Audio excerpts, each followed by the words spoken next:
নমস্কার, আমি সুনন্দন। আজকের এই ভিডিওতে আমরা ইন্ডিয়ান পলিটির কিছু ইজি টু মডারেট দেন কিছু হার্ড কোশ্চেন আলোচনা করব। তোমরা যারা আপকামিং বিভিন্ন গভর্নমেন্ট এক্সাম এছাড়া অন্যান্য পরীক্ষায় বসতে চলেছো তাদের জন্য খুবই গুরুত্বপূর্ণ হতে চলেছে এই ভিডিওটি।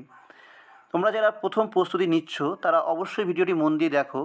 এছাড়া যারা অলরেডি বিভিন্ন চাকরি পরীক্ষায় বসেছো বা প্রস্তুতি চলছে যারা, তাদের জন্য বলবো তোমরা ভিডিওটিকে একটু স্পিড বাড়িয়ে দেখতে পারো এবং প্রতিটা এমসিকিউ আগে নিজে থেকে চেষ্টা করো যে পারছো কি না অ্যান্সার দিতে।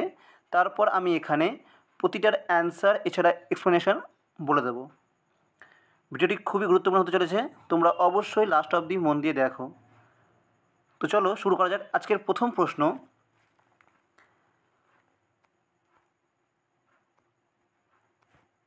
Who is known as the father of Indian constitution? আমরা সবাই জানি ভারতীয় সংবিধানের জনক কাকে বলা হয়। রাইট অ্যান্সার হবে অপশান এ, বি আর আম্বেদকর, যিনি আমাদের সংবিধানের খসড়া কমিটি অর্থাৎ যে ড্রাফটিং কমিটি ছিল তার চেয়ারম্যান ছিল এবং তিনি কিন্তু ক্রুশিয়াল রোল প্লে করেছিল পুরো কনস্টিটিউশনটা তৈরি করতে।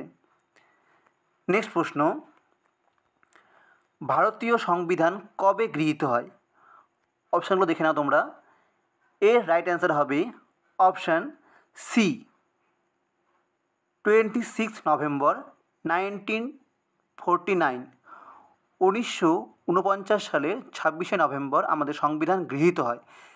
এটা গৃহীত হয় কিন্তু এই তারিখে, কিন্তু কার্যকরী কবে হয়?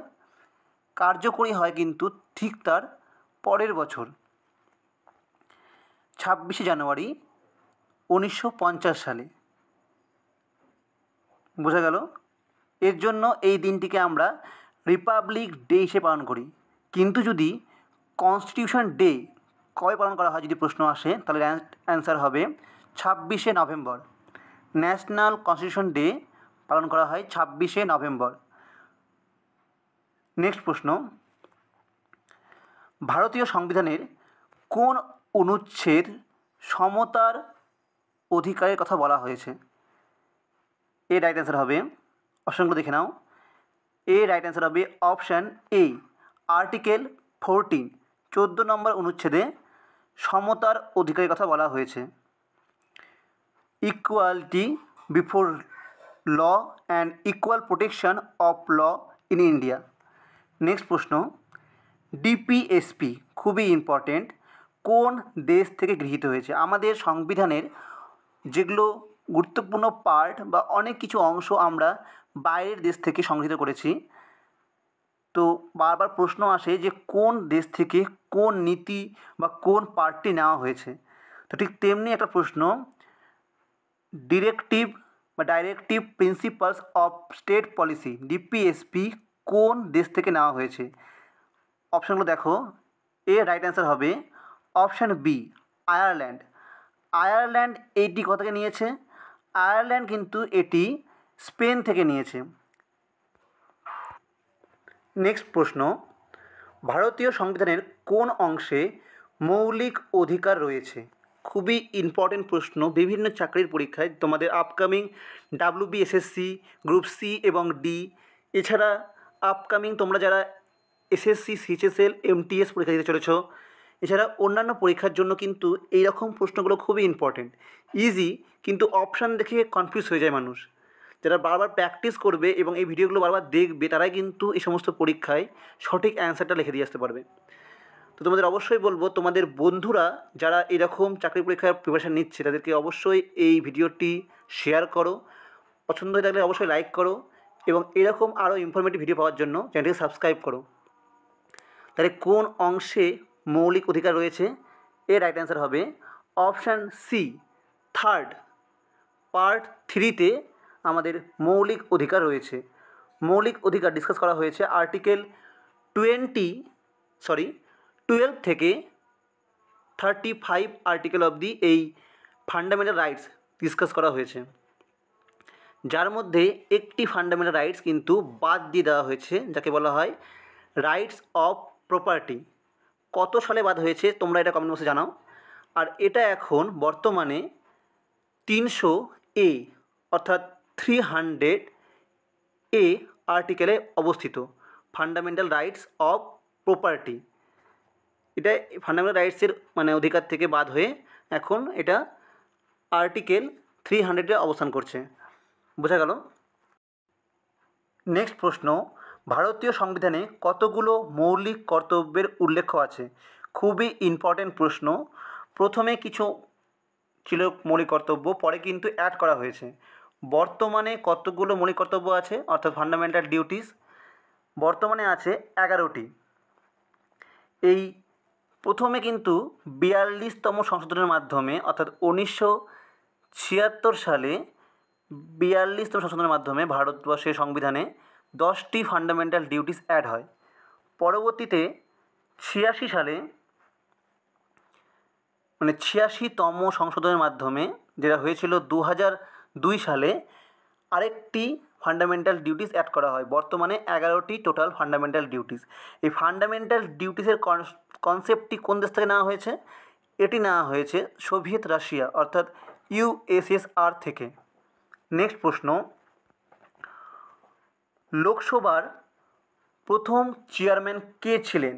এরকম প্রথম ভারতীয় বা প্রথম মহিলা, এরকম প্রশ্নগুলো কিন্তু WBSSC গ্রুপ সি এবং ডি এর জন্য খুবই ফেভারিট কোশ্চেন। তোমরা অবশ্যই এই প্রথম কে হয়েছিল, কে ছিল, এরকম প্রশ্নগুলো ভালো করে পড়ে যাবে। রাজ্যসভার প্রথম চেয়ারম্যান হয়েছিল, রাজ্যসভার চেয়ারম্যান কে হন? যিনি ভাইস প্রেসিডেন্ট হন। তাহলে প্রথম চেয়ারম্যান কে হবে? রাইট অ্যান্সার হবে অপশান বি, ডক্টর এস অর্থাৎ সর্বপল্লী রাধাকৃষ্ণন।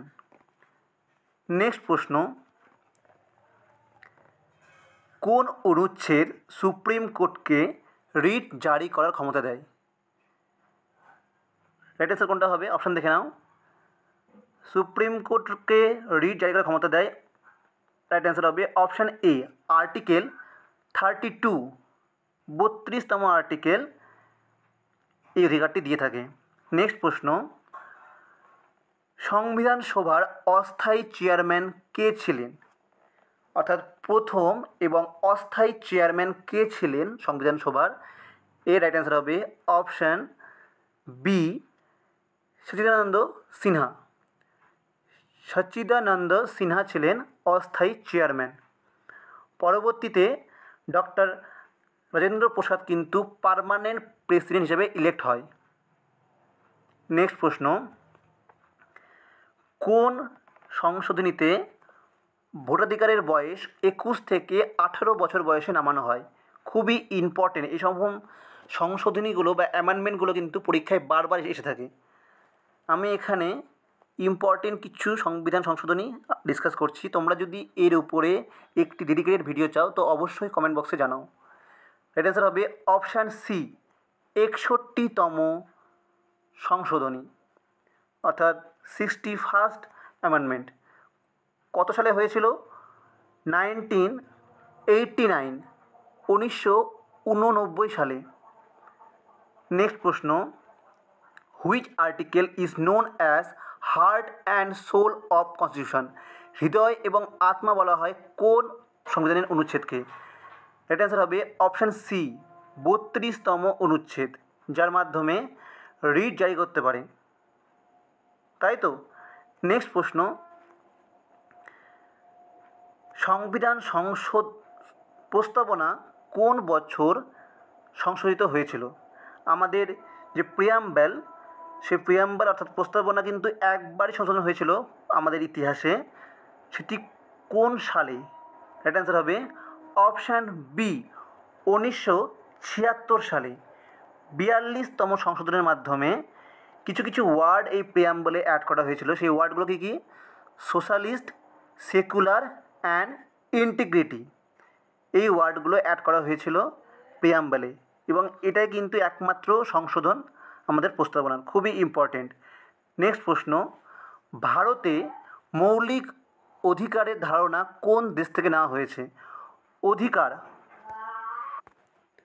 মৌলিক অধিকারের ধারণা নেওয়া হয়েছে, অপশানগুলো দেখো। এটা হবে অপশান এ, যুক্তরাষ্ট্র অর্থাৎ মার্কিন যুক্তরাষ্ট্র, USA, আমেরিকা। ঠিক আছে, আমেরিকা সংবিধান থেকে কিন্তু আমরা ফান্ডামেন্টাল রাইটসের ধারণাটা নিয়েছি। নেক্সট প্রশ্ন, কোন অনুচ্ছেদ শিক্ষার অধিকার এর নিশ্চয়তা দেয়?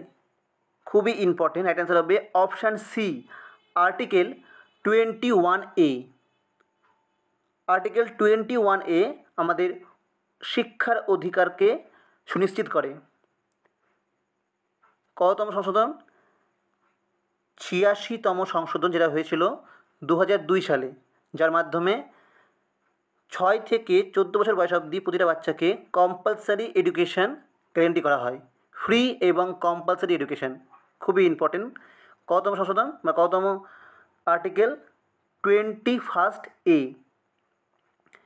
86তম সংশোধন। নেক্সট প্রশ্ন, ভারতের প্রথম রাষ্ট্রপতি কে ছিল? আমরা সবাই জানি ডক্টর রাজেন্দ্র প্রসাদ। আজকের ভিডিওটি এতখানি। তোমাদের ভিডিওটি পছন্দ হয়ে থাকলে অবশ্যই লাইক করো।